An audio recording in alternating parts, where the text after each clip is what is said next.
26 March 2003 અમદાવાદનું લો garden એક સફેદ મારુતિ 800 કારમાંથી ગુજરાતના પૂર્વ ગૃહમંત્રી હરેન પંડ્યાની લાશ મળી આવે છે। આ સમાચાર માત્ર ગુજરાતમાં જ નહીં પણ દિલ્હી સુધી ભૂકંપ લાવી દે છે। પરંતુ આ માત્ર એક હત્યા ન હતી, આ એક એવા નેતાનો અંત હતો જે એક સમયે ગુજરાતમાં નરેન્દ્ર મોદીના સૌથી મોટા હરીફ માનવામાં આવતા હતા। આજે આપણે ખોલીશું એ રહસ્યો જે હરેન પંડ્યા અને નરેન્દ્ર મોદીની દુશ્મની અને હત્યાકાંડ પાછળ છુપાયેલા છે। મિત્રો, વિડીયોની શરૂઆત કરીએ તે પહેલાં તમને જણાવી દઈએ કે આ વિડીયો જાહેરમાં ઉપલબ્ધ માહિતી મીડિયા રિપોર્ટ્સ પર આધારિત છે।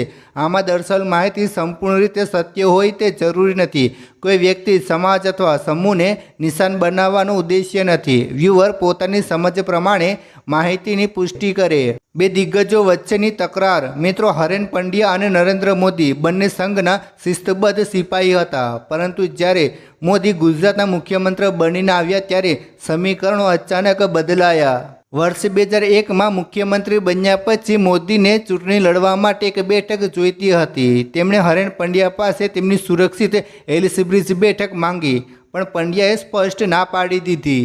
આ ઇનકાર મોદી માટે ખુલ્લી બગાવત સમાન હતો। આ વિવાદ પછી હરેન પંડ્યાનું કદ ઘટવા લાગ્યું।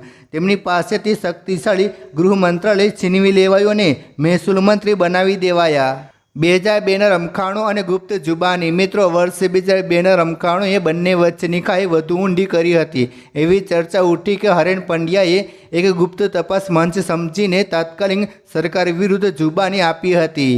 આ જુબાનીમાં તેમણે રમખાણો રોકવા માટે સરકારની નિષ્ફળતા પર સવાલો ઉઠાવ્યા હોવાનું માનવામાં આવ્યું હતું। આ ઘટના પછી હરેન પંડ્યાને મંત્રીમંડળમાંથી રાજીનામું આપવા મજબૂર કરાયા અને વર્ષ 2002ની ચૂંટણીમાં તેમની ટિકિટ પણ કાપી નાખવામાં આવી।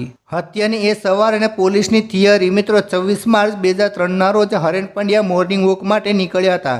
સીબીઆઈ મુજબ તેમને કારની અંદર જ મુસ્લિમ કટ્ટરપંથીઓએ ગોળી મારી દીધી હતી, પરંતુ આ થિયરીમાં અનેક છિદ્રો હતા। કારની અંદર 5 ગોળીઓ વાગવા છતાં લોહીના ડાઘ કેમ નહોતા? શું શૂટરે કારના ફ્લોર પર સૂઈને ગોળી મારી હતી? કારણ કે મેડિકલ રિપોર્ટ મુજબ ગોળીઓ નીચેથી ઉપર તરફ ગઈ હતી। સાથે પોલીસને ઘટના સ્થળે પહોંચતા 3 કલાક કેમ લાગ્યા? પિતાના આક્ષેપો અને રાજકીય હત્યા। મિત્રો, હરેન પંડ્યાના પિતા વિઠ્ઠલભાઈ પંડ્યાએ ક્યારે આને આતંકી હુમલો માન્યો નહીં। જ્યારે નરેન્દ્ર મોદી શ્રદ્ધાંજલિ આપવા આવ્યા ત્યારે વિઠ્ઠલભાઈએ તેમને ત્યાંથી જતા રહેવા કહ્યું હતું।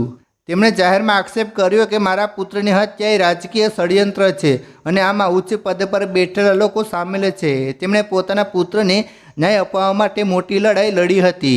સોહરાબુદ્દીન કનેક્શન અને હાઈકોર્ટનો ઝટકો। મિત્રો, વર્ષો પછી જ્યારે સોહરાબુદ્દીન એન્કાઉન્ટર કેસ ખુલ્યો ત્યારે આઝમ ખાને દાવો કર્યો હતો કે સોહરાબુદ્દીને તેને કહ્યું હતું કે હરેન પંડ્યાની સોપારી તેને ઉપરથી મળી હતી। વર્ષ 2011માં ગુજરાત હાઈકોર્ટે પણ સીબીઆઈની તપાસની ઝાટકણી કાઢી હતી અને 12 આરોપીને નિર્દોષ જાહેર કર્યા હતા। કોર્ટે તપાસને ભૂલ ભરેલી અને દિશાહીન ગણાવી હતી। હરેન પંડ્યાનો કેસ આજે પણ વણ ઉકેલાયું રહસ્ય છે। અસલી ખૂની કોણ હતો? શું તે આતંકી હુમલો હતો કે પછી સત્તાના સંઘર્ષમાં ખેલાયેલો ખૂની ખેલ? સત્ય કદાચ ફાઇલોમાં દબાઈ ગયું છે। તમારું આ વિશે શું માનવું છે? કમેન્ટમાં તમારી રાય જરૂર આપજો। વિડીયો ગમ્યો હોય તો લાઇક કરો અને શેર કરો। આવી જ દમદાર માહિતી માટે અમારી ચેનલ જોતા રહો। જય જય ગરવી ગુજરાત।